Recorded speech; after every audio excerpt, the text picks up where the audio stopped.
All right, welcome back to the Pond Hockey Eagles postgame show, 38-35. You know, we've been doing this show all year long, and the season kind of grew on us. I mean, we looked at the season as a season we did not expect, and all of a sudden it became the best team in the NFC. And going into this game, everybody was confident they were going to win this Super Bowl. And because they lost, they probably shouldn't erase.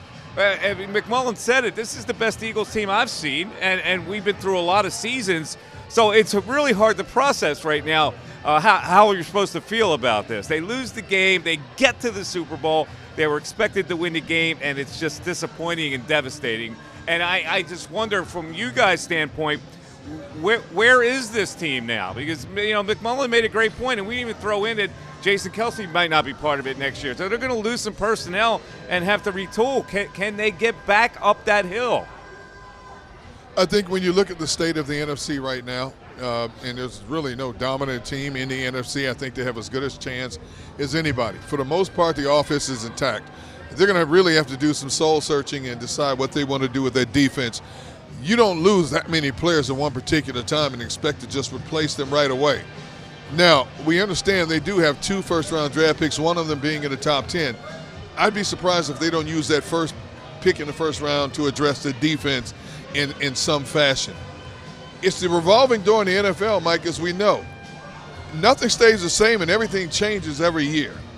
And when you start paying a quarterback the kind of money that Jalen Hurts, somewhere else on the team has to suffer.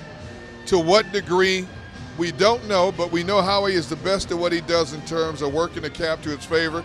It's going to start with asking veteran players to restructure contracts. Now, Lane Johnson has done that twice for him already. I wouldn't be surprised if he does it again.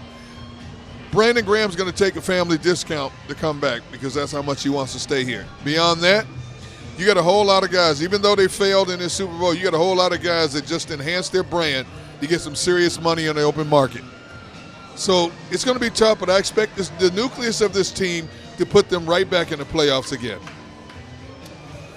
I like where they sit from an offensive perspective, and God knows I hope that Jason Kelce comes back and plays at least one more season with this team.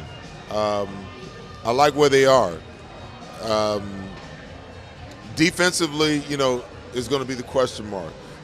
Offensively, I still think a third wide receiver that can be a difference maker in the slot or outside, wherever they need him to be. A speed guy that can stretch the field but also catch the ball, right? And catch those contested balls is important.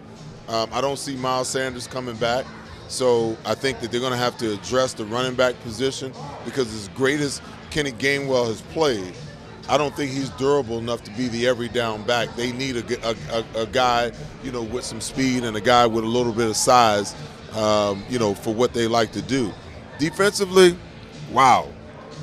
The most important guy, in my opinion, that you got to bring back is you got to figure out how to get Chauncey Gardner-Johnson re-signed. I think he's a major difference maker. I think at the other, safety spots were pretty good. As much as I love James Bradbury, you got to get younger back there. You got to start developing some players, and that's important. I think that Kazir White doesn't come back because, you've drafted Nakobe Dean to be the guy, but you better go and get some depth, if you need that third guy there. Gosh, when you think about pass rush, Hassan Reddick is going to be there. Josh Sweat is going to be there. Milton Williams is going to have to take on he's going to have to take a major step next year. Jordan Davis is going to have to take a major step next year. Can you figure out a way to, get Javon Hargrave to come back, or is somebody going to outprice you, for his services? He's another one of those guys I think that you let him go and shop himself and come back, with the best offer. There's going to be a lot of changes, on this roster. But no one believed that this team could get to where they got to this year. No one believed that this defense could be as good as they were this year. If Howie can go back into his bag again, there's always going to be some guys that fall through the cracks that you're able to pick up, late in free agency. guys that, you know, that's sitting at home on their couch in training camp, just hungry for a job, or a guy 2-3 weeks into a season when the team is, you know, 2 or 3-0 again, and it's like, uh-oh, they're on a run again. Those guys you can bring in, you know, on 1-year deals. So all is not lost. It's going to be a harder task, you know, and if you lose Shane Steichen and you lose Jonathan Gannon, now you're implementing a whole different defense, and who's going to be your defensive coordinator and what type of defense is he going to run? Does Nick Sirianni like the type of defense that Jonathan Gannon runs, or does he like a more aggressive style? And because he's his guy, he went to bat for him and would do nothing other than go to bat for him all season long. So there's a lot of questions, you know, but one thing we know is that, you know, the Magic Man, Howie Roseman, he's going to be doing everything he can to get us right back in this position again next year. And here's the other thing we know. They've got a franchise quarterback. Yeah. Absolutely. Which is tremendously important, and you don't have to think about that anymore. So everything's going to revolve off of him. Mm-hmm. Yeah, and you know what? That leads perfectly into what I'm going to say as my closing statement here on this season. And it's been such a pleasure to work with you guys. And I also want to shout out Mark's Jewelers for hooking me up with this awesome bling every single Sunday. Jalen Hurts is our quarterback, and he deserves to get paid, and he will get paid. And if anyone can figure out the salary situation, it's Howie Roseman, who is a magician when it comes to everything. Player and rosters and salary cap. Jalen Hurts, though, he even had a quote. I know I mentioned it earlier in this show that if any quarterback will use this, any player will use this to just fuel himself to get even better than he played this season, which is hard to imagine because he was arguably the MVP until he went out with injury. He said, you either win or you learn. And he's going to learn and get better. The quarterback is the most important thing. And a couple of people we need to thank is, of course, Sam Pond and Jerry Lahaki and Tom Giordano from our title sponsor, Pond Lahaki people. And, you know, 23 weeks ago it was. We sat down at Davio's and had a nice dinner and started this whole thing. And, That's you know, crazy when our 23 producer, it was a fun night. And Joe Krause put together this approach to all of us. I said, man, I would love to work with these people. These guys have been fantastic all year. And it was a pleasure to work with you guys, but also the people that listen to this show all year long. We really appreciate it. It's a streaming show, and sometimes you don't know how those things work, but we got great feedback on this show, and it's all because of the people that listen to the show, that watch the show, that kept replaying the show. So I had a great time with you guys, and I appreciate everybody here. I have to second that motion. I love the fact that you have opinionated people, passionate people about what we discussed. I've never had a chance to work with you. I've worked with Seth, but he was usually in the studio, and I was out in the field. Worked with Devin last year. We did it from home, our homes last year. Slightly different this year. But when Joe approached me about putting together this group of people, and of course Mark Farzetta, who I've worked with a long time, I said it's a slam dunk. You know, it's a slam dunk because you won't have robots and drones. You'll have people that'll generate conversation and controversy along the way. And what I loved the most was egging Seth on every chance I got and trying to get under his skin. And it got to a point, Mike, we said, I know what you guys are trying to do to me. And we still would get them every now and then.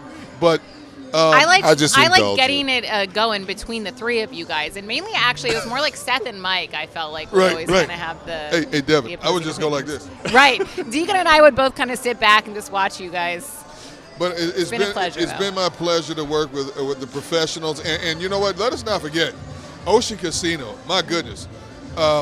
They rolled out the red carpet for us, the hotel rooms, the food, everything that we've needed, and then some above and beyond the call of duty. So I can't thank Ocean Casino enough as well. And, of course, the CEO, Joe Krause, for coming up with this concept and doing it here.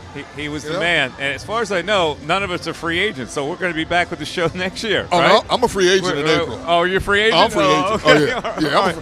Well, our goal is to be back with you guys next year. What? Right, Seth? Right, you haven't had enough of me. I'm a free agent. In April, I'm a free agent. We got to talk. Oh, Lord. Seth, you haven't had enough of me this year, right? Listen, man, I've had enough of all of y'all. Okay? Wait a minute. I didn't even realize. It's been 23 weeks since we had the dinner. Yep. Okay. I don't want to see y'all's faces. I don't want to see y'all's faces until draft night. Okay. Really? Yes. All I want to see right now is sunshine, salt water, and sand. Devin, Y'all can have everything else. you'll get barbecue.